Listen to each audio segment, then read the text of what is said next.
Hello everyone, welcome to week number 5 in Science 214.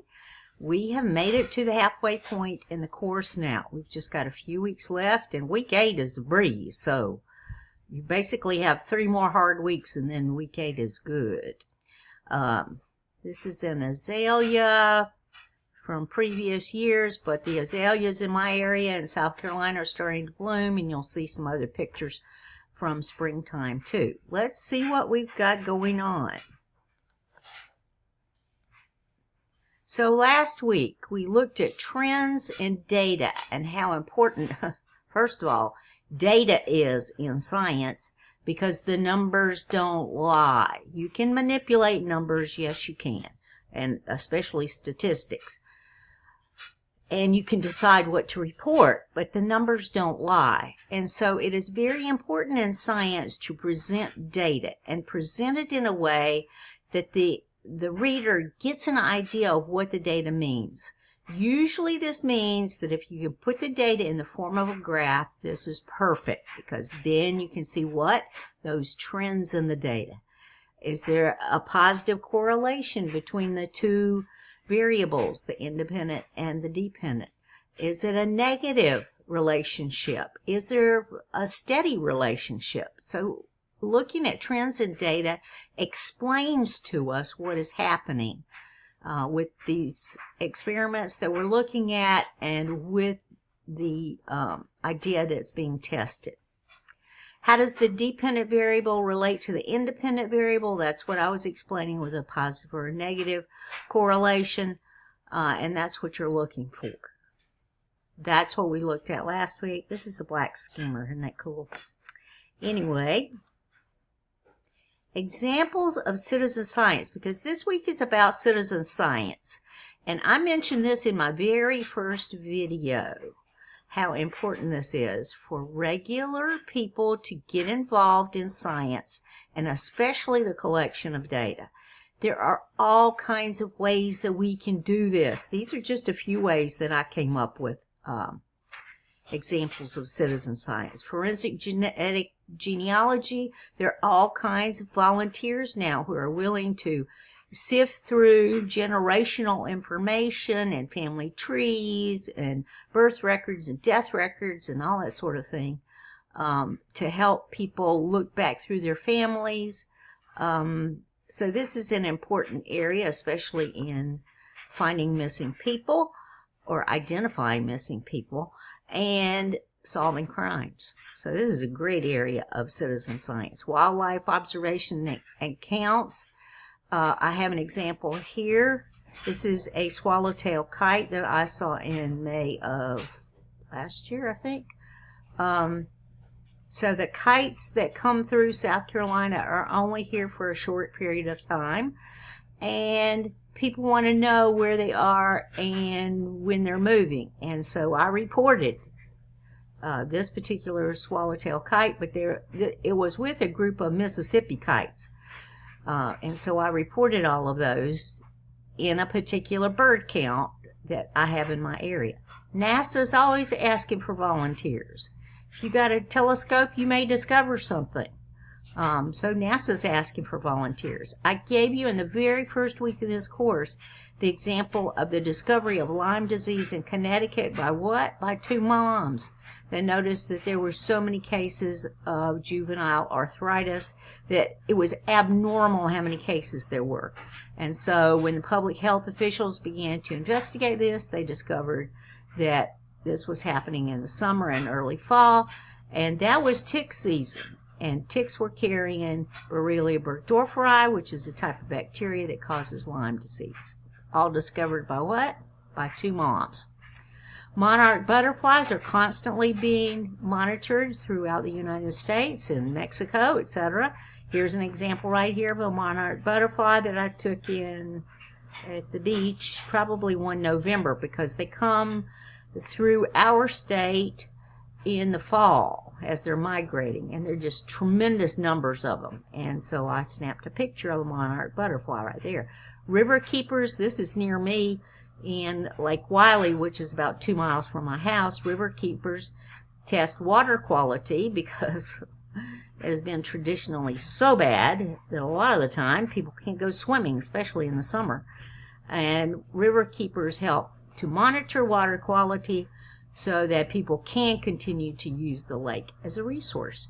But these are just a few examples. There are so many examples out there. And if you're interested in this, all you have to do is a Google search in your local area and you will find something. And it doesn't even have to be local. You can do things online. So if you're interested in participating in citizen science, there are lots of ways to do this. And remember what citizen science is where regular members of the general public are helping scientists by gathering data, by examining questions, by doing observations, right? So we're helping, all of us are helping with the whole process of science. All right, this week we've got discussion board postings. You're going to choose an example where citizen scientists contributed to the advancement of a field of study or to the community, the health of the environment, any sort of thing like that. Find a project that interests you, because this will make it better for you, right, if you're interested in it. Choose an example. I mean, I've given you some, but there are so many that are out there. Why did you choose this, and how are you connected to this?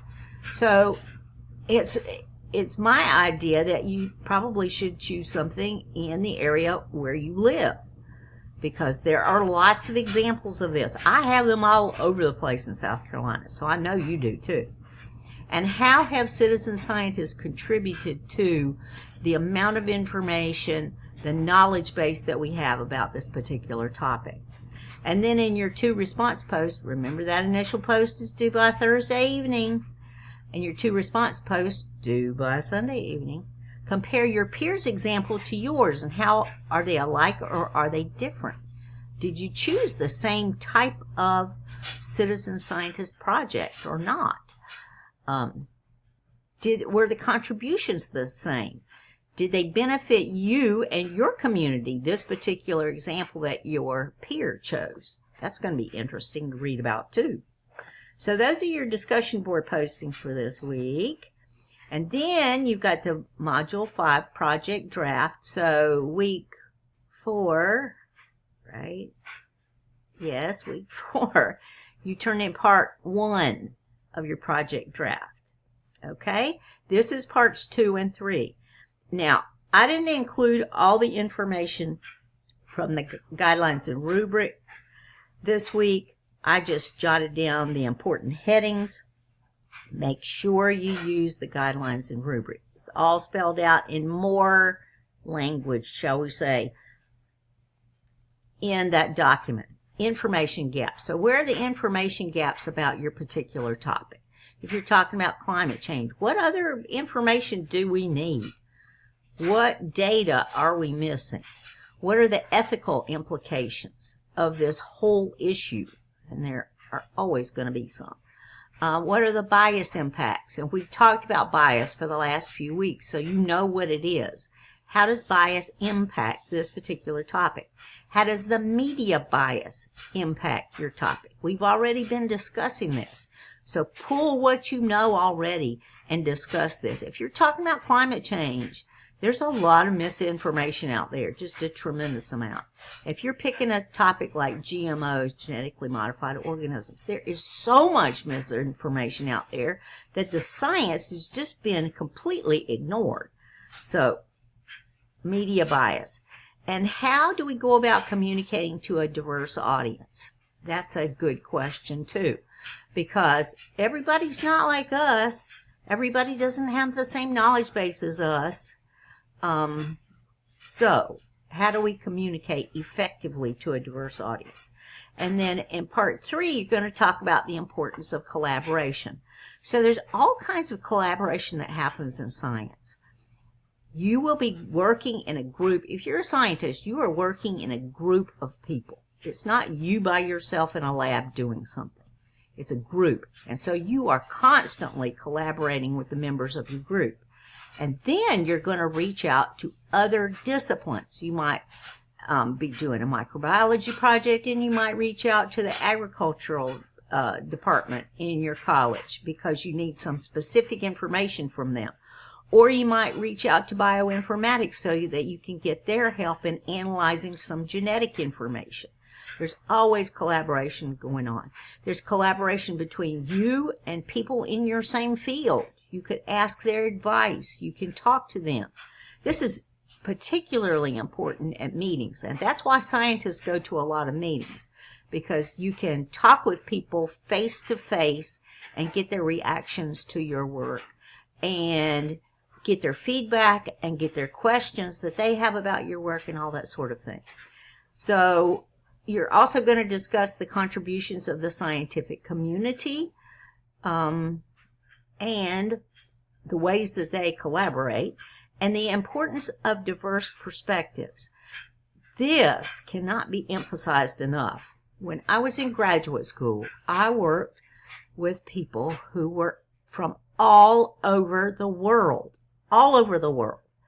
And this really opened my eyes. And so anytime you have an opportunity to get outside your little bubble and talk to people with different perspectives, that's a really, really good thing. So for example, if I was writing a paper, a scientific paper, I have a good friend who's an English major. I would give her my paper. She has no idea what in the world it is I'm talking about, but she understands all the grammar, right? So it's good to get different perspectives in all different ways, because every one of us brings a unique perspective to anything that we do, right? And so we should realize that. All right. Lastly, those are wisteria. That's a wisteria vine, and wisteria is blooming right now in my area, which I love. They smell like grapes. They smell so good. So anyway, the tips of the week from me. This is a more personal set of tips of the week. Take time off for yourself. Make sure you build in time off into your schedule. Don't be stressing every single minute of every day about the work that you have to do, the stuff you have to do in your family, the schoolwork that you still have to complete and turn in. Take some time off. Build it into your schedule. This is very important. Don't forget to have fun. Do something fun. Get together with your friends. Go hang out. Go listen to some music. I love concerts. Oh my goodness. Go to a concert. Get into it, right? Go have some fun. And find a support system. Now, it may not be, I'm just saying, it may not be your spouse. It may not be your parents. It may be your friends. It may be other people who are in school with you. You just have to look and find. Get a mentor if you possibly can. I know that's hard because we're online, but actually I'm one of your mentors. So reach out to me if you want to. That is perfectly fine. I'm always willing to help. Find yourself a support system and ignore all the negative thoughts, the negative talk that's coming to you from different places. Find a support system for yourself. That's tremendously important. All right, with that being said, I hope that you have a wonderful week number 5. If you need anything, remember that I'm here for you. Dr. Janie Sigmon, m.sigmon@snhu.edu. I'm here. Ask me questions. Reach out to me if you're having any difficulties whatsoever. I am willing to help you. All right? Have a wonderful week.